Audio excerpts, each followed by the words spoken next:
Hello hello friends, स्वागत है एक बार फिर से आप सभी का मेरे चैनल में। कैसे हैं आप सभी? आई होप कि आप सभी अच्छे होंगे। और यहाँ पर मैंने मलाई में दही डाल के रख दिया था ताकि इसका मैं घी निकाल सकूँ। तो अब ये फ्रिज में रखी हुई थी और इसको मैंने मिक्सर में नहीं चलाया, जैसे मिक्सर में उसका मक्खन बना लेते हैं वैसा नहीं बनाया मैंने। और इसको डायरेक्ट मैं अब घी बनाने के लिए रख दी हूँ ताकि इसका जितना भी निकलना है घी निकल जाएगा। और यहाँ पर मैंने ये मेथी दाना और करी पत्ता भिगा दिया था और रात में मेथी दाना भिगा देती हूँ और फिर उसको सुबह ऐसे उबाल लेती हूँ थोड़ा हल्का सा। तो इसका ना अच्छा सा जो जितना भी पानी में जो आ जाता है ना उसका मेथी दाने का रस, तो वो उसको फिर मैं बालों में स्प्रे कर लेती हूँ। और ये मेथी दाना और जो करी पत्ता बच जाती है, फूला हुआ रहता है अच्छा मेथी दाना उसमें, तो उसका मैं पेस्ट बना के फिर उसको बालों में लगा लेती हूँ। तो वो भी हेयर पैक के जैसा एक लग जाता है, हेयर मास्क के जैसा, जैसे उसको भी यूज़ ही कर लेती हूँ मैं। और इसको मैंने छान लिया है, ये जो मेथी दाने का पानी था ना उसको मैंने थोड़ा सा उबाला हल्का सा और फिर उसको छान के और ये मेथी दाने के पानी को मैं ऐसे लगा लेती हूँ। तो ये एक हमारे किचन में ही बहुत सारी चीज़ें जो ऐसी होती है जो हमारे जैसे बालों के ग्रोथ के लिए बहुत फ़ायदेमंद होती है। तो इसमें से एक है मेथी दाना, करी पत्ता, ये चीज़ हमारे किचन में ही मिल जाती है। तो फिर मैं इनको ना कुछ दिनों में जैसे 2-4 दिन के बाद ऐसे भिगाई देती हूँ और फिर इसका पानी भी जैसे मैं स्प्रे कर लेती हूँ अपने बालों में और वो उसको भी मैं यूज़ कर लेती हूँ जो मेथी दाना भिगा हुआ रहता है। तो इसको मैंने पीस लिया है अच्छा, और इसमें करी पत्ता भी मिला हुआ है और चाहो तो चावल भी मिला सकते हैं उसमें, जैसे चावल भी चावल का पानी भी बालों के ग्रोथ के लिए बहुत अच्छा होता है तो वो भी डाल देती हूँ मैं। तो उसको फिर जो बच जाता है ना तो उसको फिर मैं पीस लेती हूँ। और यहाँ पर ये मलाई ऐसे निकल रही है, इसमें ना बहुत सारा वेस्टेज बहुत सारा निकलेगा, लेकिन ठीक है। अभी क्या ये 8 दिन की मलाई थी तो मैंने सोचा कि इसको डायरेक्टली ऐसे घी बनाने रख देती हूँ। तो अब ये धीरे धीरे घी निकलते रहेगा इसमें से और मेरे दूसरे काम भी होते रहेंगे। तो ये ऐसे इस तरह से ये निकलने लगा है। अब मैं इसी को छान लूँगी डायरेक्ट, और इसको ज़्यादा नहीं जैसे पकाऊंगी मैं, नहीं तो इसका जो वेस्टेज वाला जो कूचा हुआ रहता है ना तो वो बहुत ज़्यादा लाल हो जाता है ना, तो फिर उसको जैसे हम छलनी में इसको छानते हैं ना घी को, तो वो भी गिर जाता है नीचे जैसे ज़्यादा जला हुआ रहता है। तो फिर मैं ज़्यादा नहीं उसको पकाऊंगी, जितना भी निकलना है ना वो निकल ही चुका है घी, इससे ज़्यादा फिर निकलेगा भी नहीं उसमें से घी। तो अब मैं इसको डायरेक्ट ही छान लेती हूँ और ये निकलते भी जा रहा है और छान भी लिया मैंने, जितना घी निकल गया था उसको मैंने छान लिया है। यहाँ पर अभी गर्म ही है ये घी, अभी बन ही रहा है। इसमें मैंने हल्की जैसे मध्यम आंच पे रख दिया है उसको, लो फ्लेम पे, और वो बनते जा रहा है और जितना निकल गया था उसको मैंने छान लिया है घी को। तो बस ये 250 ग्राम के करीब निकल गया इतना घी 8 दिन की मलाई का, ये इतना। तो बस कभी कभी तो क्या होता है कि जल्दी बना लेती हूँ और कभी थोड़ा सा टाइम हो जाता है तो ज़्यादा मलाई जम जाती है तो फिर उसका फिर निकालती हूँ मैं। तो इस बार मैंने जल्दी से निकाल लिया। और ये जो वेस्टेज है ना इसको फिर अब मैं ऐसे करूँगी कि इसको इसमें से घी तो निकलना है नहीं, तो फिर मैंने सोचा कि इसको ऐसे रोटी में रख के दबा दबा के, तो ऐसे दबा रही थी ना मैं जैसे रोटी में रख के, और ये ज़्यादा जला हुआ भी नहीं है और इसमें से बहुत सारा घी निकलता। तो ये मेरी जितनी भी रोटियां थी ना उसमें सब में ऐसा घी लग गया। तो एक प्रकार से ये घी भी जैसा यूज़ हो गया। घी तो घी की तो एक एक बूंद बड़ी कीमती होती है। तो मैंने सोचा कि इसमें से वैसे भी कितना भी दबाएंगे छलनी में तो नहीं निकलेगा, तो मैंने सोचा कि इसको थोड़ा सा ऐसे जितना भी निकलना है रोटी में ऐसे दबा दबा के मैं इसको ऐसे कर लेती हूँ। और सारी रोटियों में मैंने लगा लिया है फिर इसको ऐसे। तो ये ना एक प्रकार से जैसा वो वेस्टेज जो कूचा रहता है ना उसमें भी बहुत सारा घी रहता है, तो उसको हम ऐसे भी जैसे यूज़ कर लो। और फिर थोड़ा सा निशी को अच्छा लगता है तो उसको दे देती हूँ मैं।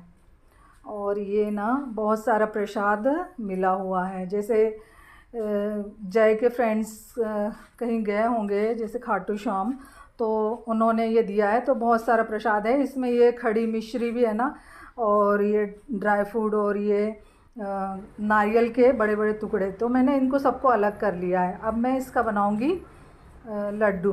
तो इतना प्रसाद तो खाने में आता नहीं है, फिर रखे रहता है वो कुछ बहुत दिनों तक। तो फिर मैंने सोचा कि इसको ऐसा यूज़ कर लेती हूँ मैं प्रसाद को, ताकि प्रसाद भी यूज़ हो जाएगा अच्छे से और एक हमारा लड्डू बन के तैयार हो जाएगा, तो वो मतलब ख़त्म हो जाएगा वो प्रसाद। तो फिर मैंने उसको सब अलग कर लिया, क्योंकि उसमें खोपरे के, नारियल के बहुत बड़े बड़े टुकड़े थे और मिश्री थी जो पत्थर वाली जैसी होती है ना, वैसी वाली मिश्री के।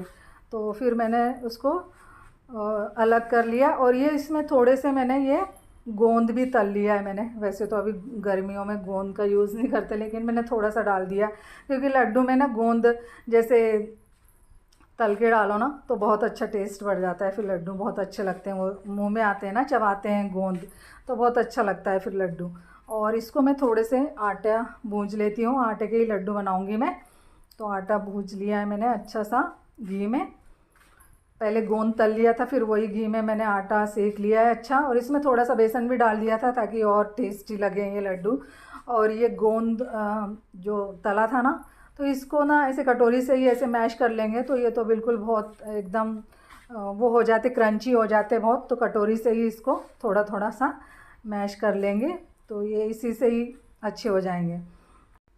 और बहुत दिन हो गए मेरा ब्लॉग नहीं डाला था, बहुत काफ़ी लंबा समय हो गया, तो मैंने सोचा कि आज डालती हूँ। और ये वीडियो कुछ दिनों पहले का ही है, तो मैंने सोचा कि अब बहुत दिन हो गए तो एक ब्लॉग डालती हूँ। और वैसे भी मैं ब्लॉग डालने का मेरा मन नहीं करता है, थोड़ा सा बहुत सारा गैप हो जाता है ना, तो बिल्कुल भी जो रूटीन रहती है ना वो थोड़ी सी टूट जाती है ना, तो फिर वो आदत सी छूट जाती है फिर वॉइस ओवर करने की, ब्लॉग बनाने की। तो फिर वही है, अभी मेरे कुछ दिनों से ना बहुत सारे गैप हो जा रहे हैं। और फिर अभी मेरा ये मीशो का जो हॉल वीडियो आता है ना, तो फिर उसी में मैं सोचा कि वही डालते रहूँगी, जैसे जो भी मैं मंगाती हूँ तो फिर वही मेरे वीडियो डालते हैं। इसके अलावा फिर ब्लॉग मेरे बन ही नहीं रहते, तो मैंने सोचा कि ये अब बहुत काफ़ी दिन हो गया तो अब मैं ये ब्लॉग डालती हूँ, मतलब ये वीडियो डालती हूँ। तो फिर ये लड्डू बनाया था तो उसका मैंने वीडियो लिया था, तो मैंने सोचा कि प्रसाद को एक प्रकार से हम ऐसे भी यूज़ कर सकते हैं, जैसे प्रसाद हम कहीं से भी बहुत सारा मिल जाता है या रखा रहता है, तो हम ना उसका जैसे खा नहीं पाते हैं पूरा पूरा, तो फिर उसका अनादर होता है एक प्रकार से प्रसाद का। तो क्यों ना हम उसे दूसरा उसको अच्छा सा जैसे रूप दे के और उसको फिर हम उसको पूरा तरह से यूज़ कर लें, उसको खा लें। तो वही तो मेरा उद्देश्य था कि मैं ना वो जो खड़ी शाखर थी उसमें और नारियल के बड़े टुकड़े थे, तो फिर मैंने सोचा कि ये कैसे ख़त्म होंगे। तो फिर मेरे मन में आया कि इसको क्यों ना मैं लड्डू बना के और उसमें सब डाल दूँ। तो मैंने मिश्री पीस ली थी और वो खोपरा था ना उसको भी मैंने पीस लिया था मिक्सर में। तो सारे और जो भी ड्राई फ्रूट थे ना घर में, उसके अलावा भी फिर मैंने उसमें थोड़े से ड्राई फ्रूट डाल दिए, और जो प्रसाद था वो तो डाला ही था मैंने।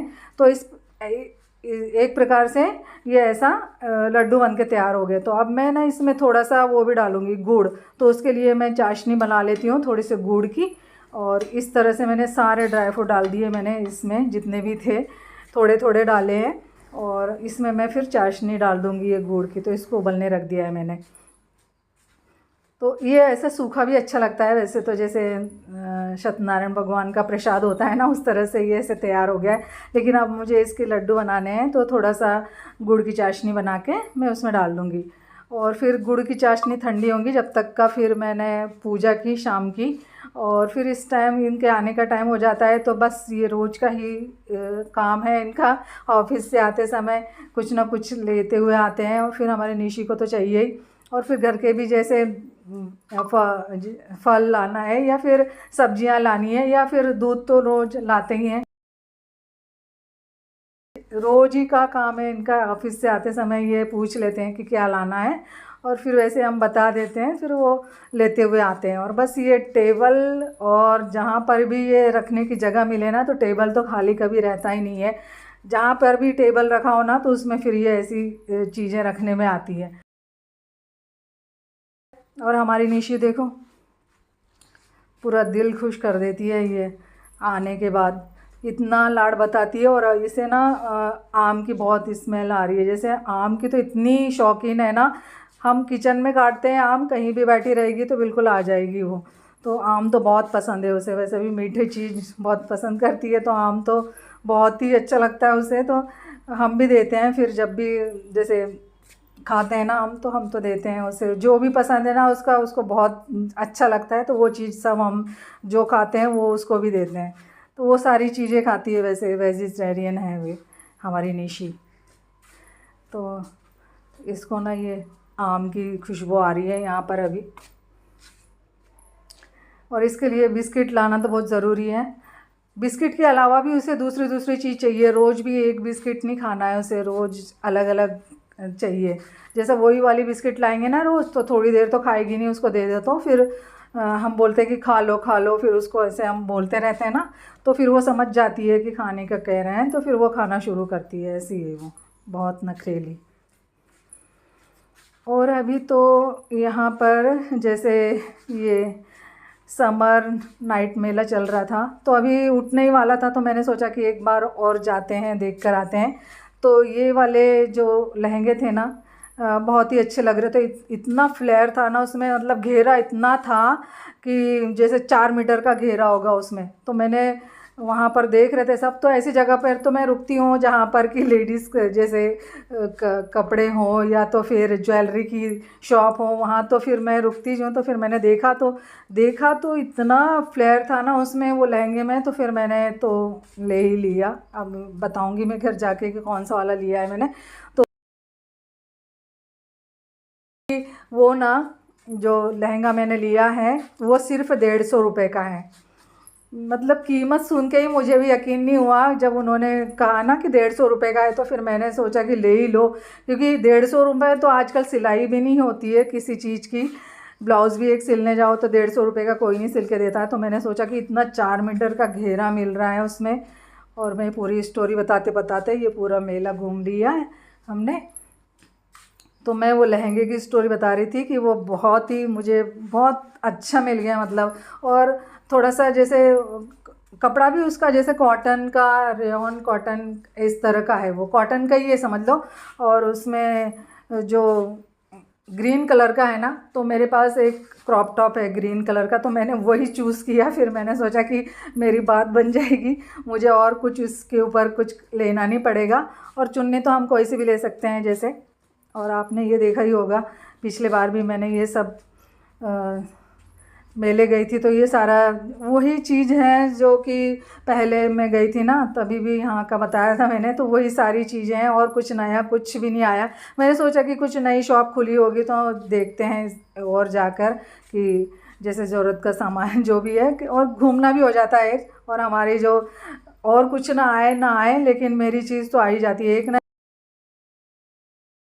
कुछ जैसा मेरे पहनने का तो आ ही जाता है जब भी कहीं जाती हूँ। तो वैसा कोई ज़रूरी नहीं है, लेकिन हो जाता है। ज़्यादातर ऐसा ही होता है कि मेरी शॉपिंग ही हो पाती है, और घूम फिर के आ जाते हैं हम फिर। तो अभी नाइट मेला है तो इतनी अच्छी लाइटिंग लग रही है ना यहाँ पर, बहुत अच्छा लगता है शाम के टाइम में से। थोड़ा सा कहीं पे जाओ ना तो मूड फ्रेश हो जाता है, घूम फिर लो। तो इसी कारण हम गए थे कि चलो देख कर आते हैं, और संडे भी था तो। और ये मेरे पुराने वीडियो हैं जो कि अभी तो क्या बारिश शुरू हो गई है, तो अभी तो मेला उठ गया है कब से ही। तो मेरे ये वीडियो रखे हुए थे, तो मैंने सोचा कि इसको आज डालती हूँ मैं सारे। और यहाँ पर ना ये बेडशीट भी अच्छी मिल रही थी, डबल बेड की, सिंगल बेड की। तो ये 200 रुपये में ऐसे दे रहे थे। फैब्रिक भी अच्छा था, एकदम सॉफ्ट था, जैसे हम फील करके देखते हैं ना तो उसी से पता चल जाता है कि कैसा फैब्रिक है। अच्छी थी, ये सारे डबल बेड की थी सारी बेडशीट। और ये लेकर आई हूँ मैं लहंगा, इस तरह से है ये। तो ये ना बहुत फ्लेयर है इसमें, और फ्लेयर भी ऐसा है जैसे एक के बाद एक वो जुड़ा हुआ है ना, एक के नीचे एक, क्या कहते हैं उसे, उस टाइप का है ये लहंगा। जैसे पूरा ऊपर से नीचे तक का पूरा एक कपड़ा नहीं है, जैसे ऊपर थोड़ा सा पार्ट्स है, फिर उसके नीचे थोड़ा बड़ा वाला, फिर उसके नीचे, ऐसे 4 पार्ट्स में बना हुआ है। और मेले में जो जयपुरी लहंगे होते हैं ना, जैसे उसी टाइप का है ये लहंगा, लेकिन इसका प्रिंट बहुत ही अलग है और फ्लेयर तो बहुत ही ज़्यादा है इसमें। और अच्छा है एकदम, जैसे सॉफ्ट सा लगता है ना, फ्लेयर इतना रहता है तो अच्छा घेरा अच्छा लगता है। जो कड़क कड़क लहंगे होते हैं ना वो बिल्कुल पसंद नहीं आते हैं। तो ये बहुत ही अच्छा लगा था मुझे लहंगा।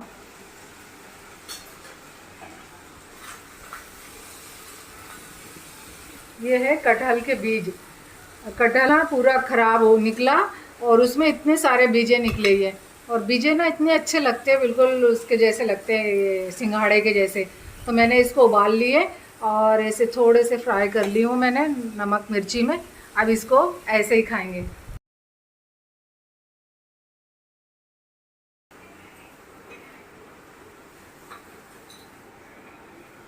ये ना बहुत अच्छे लगते हैं ये, इसके जैसे लगते सिंघाड़े के जैसे मुझे तो। जैसे सब्जी में भी आते हैं ना ये बीजे, तो सब्जी कटहल की भाजी से ज़्यादा ये बीजे अच्छे लगते हैं। तो कटहल तो पूरा ही ख़राब निकला, वो ना पका हुआ भी था और बाहर रख दिया था मैंने, फ्रिज में नहीं रखा उसको, तो वो ख़राब ही निकला पूरा है। तो रात भर बाहर ही रखा कटहल, तो वो बिल्कुल ख़राब निकला। पीला भी हो गया था जैसा, और पका हुआ भी था, पीला भी था और ख़राब भी स्मेल आ रही थी उसमें थोड़ा सा। और उसमें बीजे इतने निकलते जा रहे थे, इतने सारे निकले ये बीजे। तो ये ना मैंने फ्राई कर लिए, इसको उबाल लिया है मैंने पहले और फिर इसको फ्राई कर लिया। बहुत अच्छे लगते हैं ये बीजे। अब इसको है ना ऐसे ही खाएंगे, बहुत टेस्टी लगते बीजे कटहल के। चलो अब खाना खाने बैठ रहे हैं तो इसको भी खा लेंगे। और ये लहंगे को ना मैंने जैसे भिगा भी दिया था पानी में, तो नमक के पानी में, क्योंकि कॉटन का है तो कलर छोड़ता है। तो ज़्यादा कलर तो नहीं गया है, थोड़ा गया, क्योंकि डार्क कलर है तो, और कॉटन का है तो थोड़ा सा कलर तो जाता है, तो थोड़ा सा कलर गया है उसमें, बाकी अच्छा निकला है वो। और अब हम आ गए हैं यहाँ पर खाटू श्याम जी के मंदिर। और यहाँ पर हम पहली बार आए हैं खाटू श्याम जी के मंदिर में। वैसे तो बहुत सारे मंदिर होते हैं सारे देवी देवताओं के, लेकिन खाटू श्याम जी का मंदिर ना बहुत कम मिलते हैं देखने को जैसे। तो बस पता चला कि यहाँ पर खाटू श्याम जी का मंदिर है, तो फिर हमने सोचा कि दर्शन करके आते हैं। तो पहली बार आए हम यहाँ पर मंदिर में। और मंदिर के पास जो प्रसाद की दुकानें हैं ना, तो वहाँ पर वो दुकान वाले कह रहे थे कि यहाँ पर हर एकादशी पे मेला जैसा लगता है। तो 11 के दिन मतलब हर एकादशी पे मेला जैसा लगता है। तो हमें पहली बार पता चला कि ऐसा मंदिर में यहाँ पर हर एकादशी को मेला लगता है। तो बोले बहुत बड़ा मेला लगता है। तो फिर हमने सोचा कि आएंगे और कभी, पहली बार गए थे हम। और आते समय फिर शाम ही हो गई और जय था घर पे, तो फिर वो कहीं ताला लगा के चले गया था। फिर उसका वेट किया हमने, यहाँ पर सब सामान रख दिया था। फिर जय आया और चाबी दे दिया फिर हमें। फिर अब मैंने गेट खोला है और अब मैं ले जाती हूँ घर में सब ये सब्जी भाजी जो भी लाई हूँ। तो जब घर में रहता है ना, या तो फिर वो एक चाबी कहता है कि आप ले जाना, और कभी हम नहीं लेकर गए ना तो फिर वो आसपास ही रहता है। जैसे घर पे नहीं मिला तो फिर आसपास ही कहीं रहता है, तो फिर जल्दी से आ जाता है वो।